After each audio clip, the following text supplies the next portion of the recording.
So let's jump right into the discussion. But joining us now is Project 21 Ambassador April Chapman and Democratic strategist and speechwriter and trial attorney and so much more is Maline Somerville. Good morning, ladies. Welcome. Good morning. Good morning. So April, let's start with you. Your thoughts on President's controversial decision to use federal troops in Washington. Right. The only reason why this seems controversial is because we're so used to ineffective leadership. It's obvious that crime in D.C. is at an all-time high, even though on some aspects they say that crime is down. But look how simple this was. Donald Trump saw a problem. He wants to see America shine on the world stage. And if the nation's capital is unsafe for its own residents, Donald Trump is like, I've got to swoop in and do something. In less than 2 weeks, in 1 week, we have 0 homicides, all because of the presence of law and order. So I'm excited to see this happen. And what this does is it makes Democrats look really bad. Because if it was this easy to clean up the streets, it says that their leadership is ineffective or that they purposely do nothing and leave American citizens vulnerable to violence. Exactly. You know what? Can somebody bring me a stamp? I want to mail this to Madeline. It's a voter re-registration card. My friends started calling me MAGA Maddie. I saw it on social media. No, I'm kidding. Well, Madeline, some might call Trump's move excessive, but he's getting results here. The latest numbers show major success for President Trump's federal takeover. Robberies are down 46%, carjackings down 83%, and overall violent crime down 22%. And for the first time in a long time, 7 days without a murder. Your reaction, Madeline? So here's the thing. Democrats need to just admit they dropped the ball, because I think my colleague's point was a good one, which was if it was this easy, right, what was everybody doing all along? And I think the Democrats might say, well, the Republican governors weren't doing anything about their, who cares, right? You want to get some credibility back, say, okay, you know what? We should have done something about this, because when they start complaining about the fact that the way that he's doing this is violating states' rights, which is true, that he's overstepped his authority, which is true, right? And we've created a police presence that it's certainly stopped crime, but it's made 67% of people in Washington, D.C. feel uncomfortable. So I think that we would get a lot of credibility back if we would just admit that we dropped the ball in the first place. Wow, where is that voter registration? What you do with that? It's in the mail. I'll deliver it myself. Well, look, it's been a very busy week in legal news. We'll get to the stunning blow to New York Attorney General Letitia James in a moment. But April, we're going to go with this for now. What is your reaction to a federal judge ruling no detainees can be brought to Alligator Alcatraz? Well, the issue with the no detainees not being able to be brought to Alligator Alcatraz has to do with some environmental issue. The environmentalists, once again, instead of looking at the problem and saying, okay, we understand that caring for the environment and preserving our wetlands are important. However, we have an immigration crisis here, and to me, this is just a nitpicky way of trying to stop this administration from dealing with the house that's on fire versus, oh, you've got a candle that's kind of burning over here and it might be a fire hazard. I think this is just another opportunity for them to stop the progress that's being made by this administration. I understand striking a balance between environmental protection and immigration, but in this instance, this is just silly. Totally. Well, you know what? This is First Edition, and we like to bring it to you hot. Some major breaking news this morning. FBI agents reportedly raiding the residence of former U.S. National Security Advisor Bolton in Bethesda, Maryland. What's your reaction to this breaking news, Madeline? I'm so sorry. Wasn't it Donald Trump who said we're not going to weaponize the Justice Department after political enemies? And that seems like exactly what's going on here. John Bolton has been on TV a lot lately, speaking out against the president. And I got to be honest, he's done a really good job. He has a lot of credibility in what he says. And so I think this is a big hypocrisy right here. And it also is very convenient considering that he has been accused of not holding people at the top or the elites or the people in society who have a lot of money accountable for when they do something wrong. So if he says somebody who is high up in the government did something wrong, that kind of diverts from the Epstein problem a little bit. Well, I don't know April, about all of that. I'm reading that the probe, which is said to involve classified documents, was first launched years ago, but the Biden administration shut it down for political reasons. April.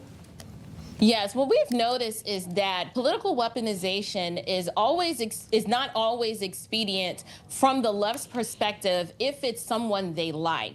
What we're seeing here is just a reverse or Uno reverse. The Trump DOJ experienced significant political weaponization, and it was done for political purposes because they did not want Donald Trump back in office. And so now we are actually seeing a Republican president, and we're seeing Republicans actually fight back. I really believe eventually all of this back and forth, well, you did this and then you did that, it's going to die down eventually, but the Democrats need to feel the pain. They need to learn that, see, we were playing by the rules, and now you guys stepped in and decided to weaponize and politicize this, and now it doesn't feel good when it happens to you. Eventually, both sides are going to settle down and refrain from doing this because pretty much everybody's going to get locked up eventually. But this needs to happen. They need to feel the pain. True. And the thing is, you know, Madeline, you tried to actually bring a gun to First Edition, but you shot blanks. You're talking about, you know what, retaliation. Let's talk about that. Let's get a fresh take on Letitia James' situation. Her $550 million civil fraud suit against President Trump overturned by a 5-0 ruling by a state appeals court. This was the case James once called a signature win, accusing Trump of inflating property values and defrauding banks, even though no one actually lost any money. Trump's now calling it a total victory. Madeline, you're a trial attorney. Yes. So how do you break this all down? And what do you expect in terms of Letitia James facing justice? So I actually read it, and I know exactly what's going on here. And I want to make it clear that it happens all the time in civil cases where a judge or a jury awards a certain amount of money, and then it gets appealed, and it's too much. The punishment doesn't fit the crime, whether it's civil or criminal.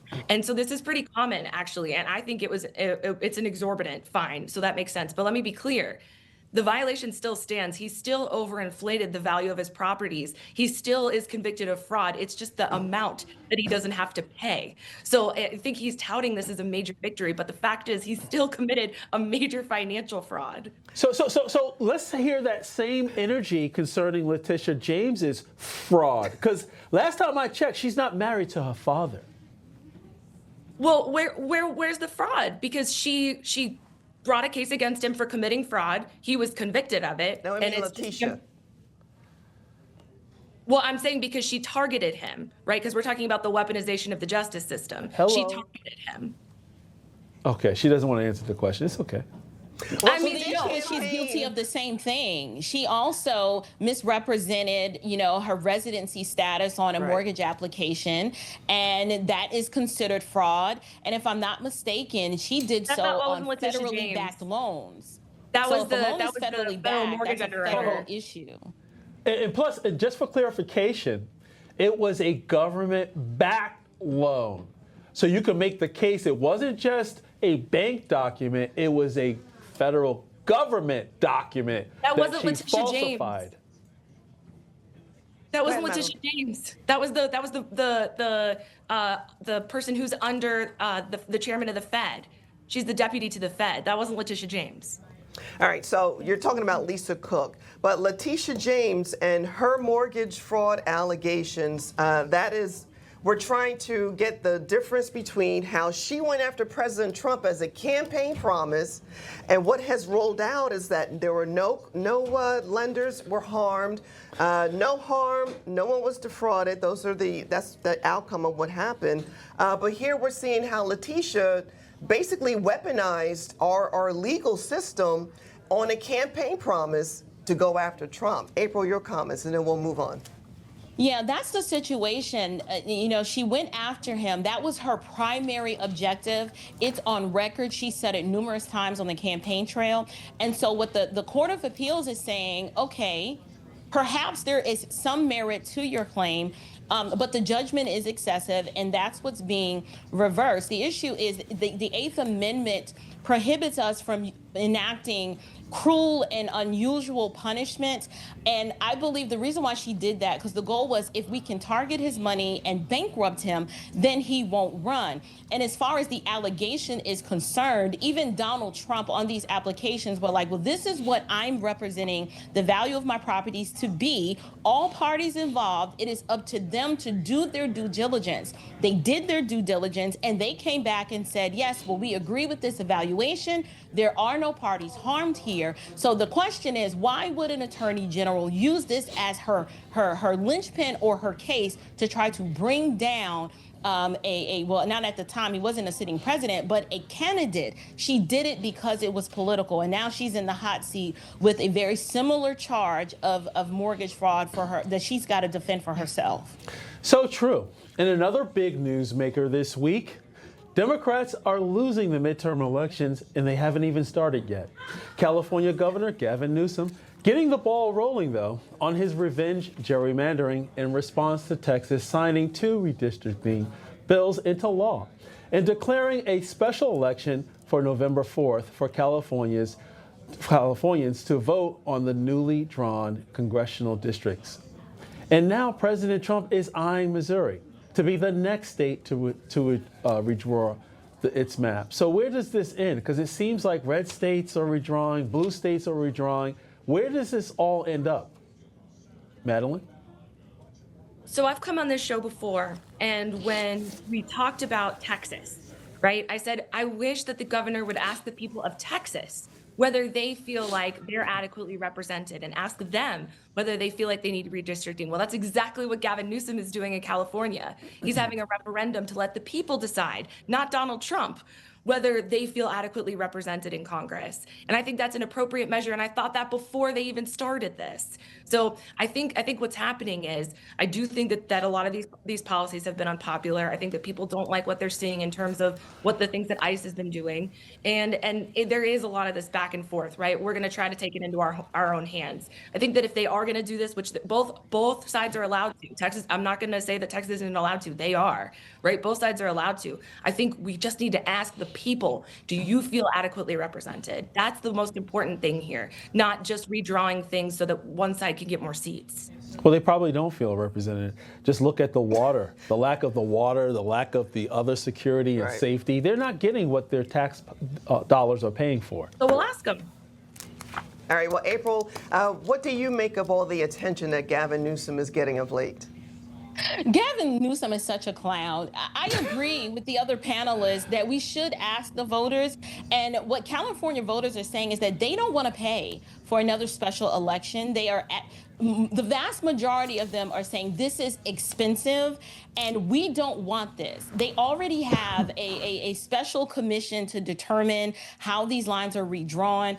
I wish Democrats would just focus on better policies as opposed to saying, well, the only way that we can win is if we kind of draw little weird, funky little maps around the people who we think are going to vote for us. Their policies are unpopular. Perhaps if they focused on actual issues as opposed to manipulating ways to win, they would be more popular. This is why I agree with you, John. They are losing the midterm elections before it even starts because they spend time majoring on things that are not important. How is that not what Texas is doing? Well, the thing is, Republicans are doing it finally because they've realized that, well, wait a minute. We do have people in these districts that overwhelmingly supported Donald Trump. Perhaps the representation and the way these maps are drawn are not accurate. Well, if it's legal and the Democrats have been doing it for years, it is time to play hardball. Don't be mad that the Republicans are finally waking up and they are fighting back. You made the rules. You've participating in this in the past. Now you need to deal with the consequences. This is great. This is a great open discussion for the viewers to decide. They just heard it in black and white, no pun intended. But let's actually unify this discussion. right? About something that we just talked about earlier. Pope Leo is calling on Catholics worldwide to dedicate today as a day of prayer and fasting for peace in Ukraine, in the Holy Land. He's doing this while also preparing for what is expected to be his first trip abroad as pontiff, a visit to Lebanon later this year. With Ukraine so much in the news, do you think that this will resonate, Madeline? Because the thing is that I think whether you're left, right, or center, people don't embrace war and long-standing conflicts around the world. What say you? I absolutely agree. And I love this Pope. I think he's kind and warm and stands for human rights and the right thing. And, you know, energy goes, or attention goes where energy flows. And when you start paying more attention to the right things, that's when things get done. And so I'm grateful that the Pope is shining a light in this direction. And April, your thoughts? Yeah, I appreciate the Pope's efforts in and actually bringing attention to this issue. But at the end of the day, what Donald Trump is going to do is broker a peace deal and actually bring peace, because Donald Trump is a president that doesn't like war. And so I echo the sentiments of the panelists. You know, the Pope is bringing national attention or worldwide attention to the fact that these wars need to stop and we don't want this. So while we have the pontiff on one end advocating in the faith space, we actually have political discussions that are actually taking place that are getting us closer and closer to peace. And that is a good thing for all parties involved. Absolutely. That's one thing that we can actually agree on, is peace. And another factor concerning peace, Republicans are going to get a bigger piece in D.C. in terms of congressional seats. Thank you so much, April Chapman and Maline Somerville. We appreciate you. Thank you guys so much. Thank you. Have a good weekend.